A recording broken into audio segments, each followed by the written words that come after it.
বুয়েটের আবরার ফাহাদ হত্যার কথা আপনাদের মনে আছে?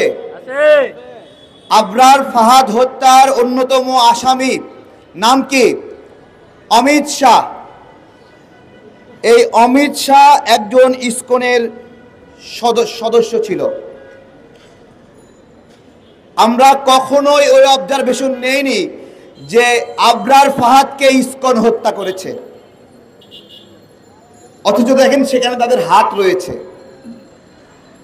এরপরে সিলেটে মুসলমানদের উপরে গুলিবর্ষণ করেছিল কারা বলেন তো? ইসকন মন্দির থেকে।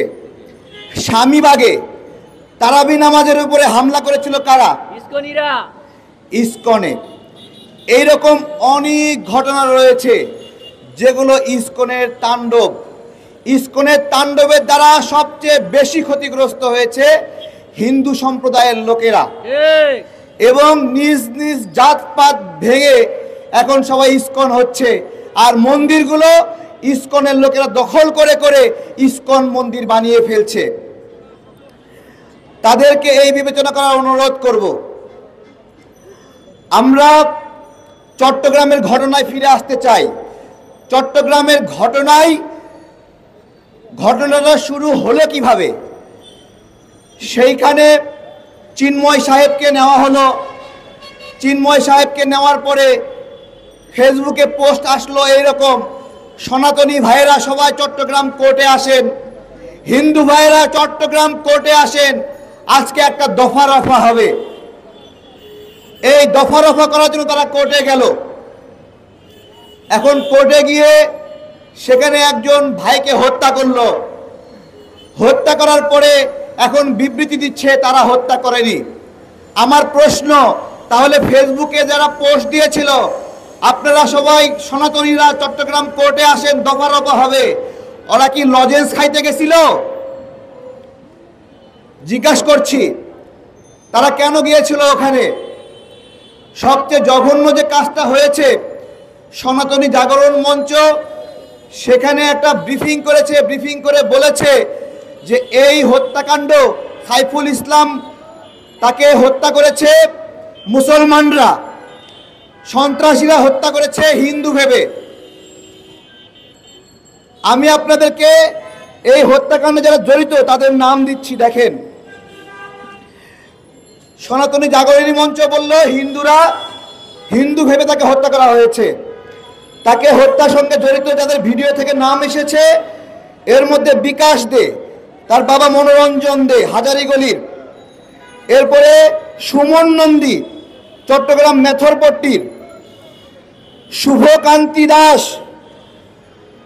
সে বিজিসি ট্রাস্ট ইউনিভার্সিটি এলএলবি 36তম ব্যাচের, এবং সুধীর চক্রবর্তীর সন্তান নারায়ণ চক্রবর্তী, এবং বন্দরের নিমতলা এলাকার মানিকদের ছেলে মন্টু দে। আমার কথা, সাইফুল ইসলামকে হিন্দু মনে করে হিন্দুরাই পিটায় মারল নাকি? দেখেন কত বড় সাহস, একজন মুসলিমকে হত্যা করে উল্টো মুসলিম কমিউনিটিকে ব্লেম করছে। কত বড় হিম্মত! ফরিদপুরের রক্তের দাগ এখনো শুকায়নি। ফরিদপুরে দুজন নির্মাণ শ্রমিক, তারা মন্দিরে আগুন লাগছে, আগুন নিভাতে গেছে বালতি নিয়া। আগুন নিভাতে গেল যারা, তাদেরকে পিড়ায় পিড়ায় মেরে ফেললো হিন্দুরা। সেই হিন্দুদের প্রোগ্রামে এই যে মারা গেল, তার প্রতিবাদে বিচারের দাবিতে মানববন্ধন ডাকা হলো ফরিদপুরে। সেই মানববন্ধন থেকেও 17 জন গ্রেপ্তার করা হলো। এখন প্রিয় ভাইয়েরা, আমরা মুসলিমরা কতটা অসহায় অবস্থায় আছি জানেন? পূজা হিন্দুদের, আতঙ্কে থাকি আমরা মুসলমানরা। চিন্তা করতে পারেন, পূজা হিন্দুদের, আতঙ্কে কারা থাকে? আমরা মুসলমানরা আতঙ্কে থাকি। আমরা শখ করে মন্দির পাহারা দেই? বলেন, শখ করে মন্দির পাহারা দেই? শখ করে মন্দির পাহারা দেই না। আজকে ন্যারেটিভ পরিষ্কার করতে হবে। দুই একটা গণমাধ্যম ন্যারেটিভ দিচ্ছে যে পুলিশ এবং হিন্দুদের মধ্যে সংঘর্ষ হয়েছে, একজন মারা গেছে। আপনাদের কাছে আমি দাবি করছি, বলবেন পুলিশ হিন্দুদের মধ্যে সংঘর্ষ হয়েছে,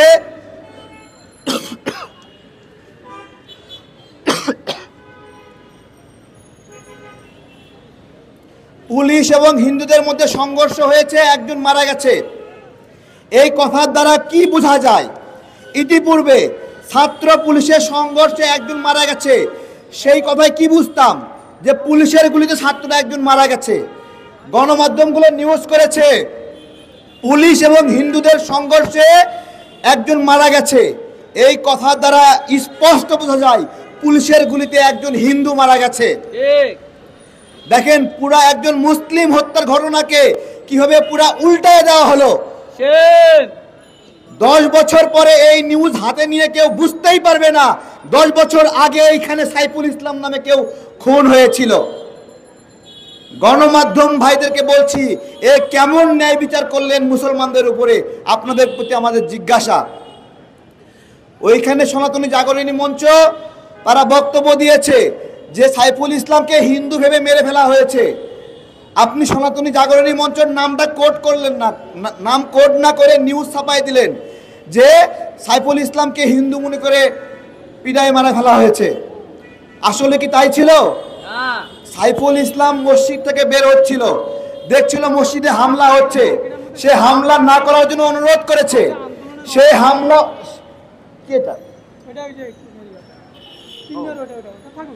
হ্যাঁ, এটা কি খুন নয়, সংঘর্ষ কিসের এটা? ও, এটা হলো এই যে ডেইলি স্টার লিখেছে খুন নয় সংঘর্ষ, বুঝতে পেরেছে? মানে তারা এটাকে খুন হিসেবে দেখায়নি, সংঘর্ষ হিসেবে দেখিয়েছে। দেখেন, খুন নয় সংঘর্ষ হিসেবে দেখেছে। আজকে জনতার আদালতে বিচার হোক, ডেইলি স্টার কাজটা কি ঠিক করেছে বলেন? ওখানে মুসলিমরা হিন্দুদের সঙ্গে সংঘর্ষ করতে গিয়েছিল? গিয়েছিল? কোন মুসলিম নেতা বলেছিল সবাই চট্টগ্রামে আসেন? কেউ বলেছিল কোন মুসলিম নেতা চট্টগ্রাম কোর্ট প্রাঙ্গণে আসেন? তাহলে কার সঙ্গে হিন্দুদের সংঘর্ষ হয়েছে?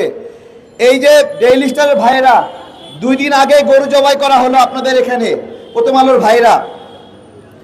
আপনারা কেন গরু জবাই করা হয়েছে? ঠিক এই ন্যারেটিভগুলোর কারণে, এই বয়ানগুলোর কারণে। এই বয়ানগুলো সঠিক কিনা বলেন আপনারা।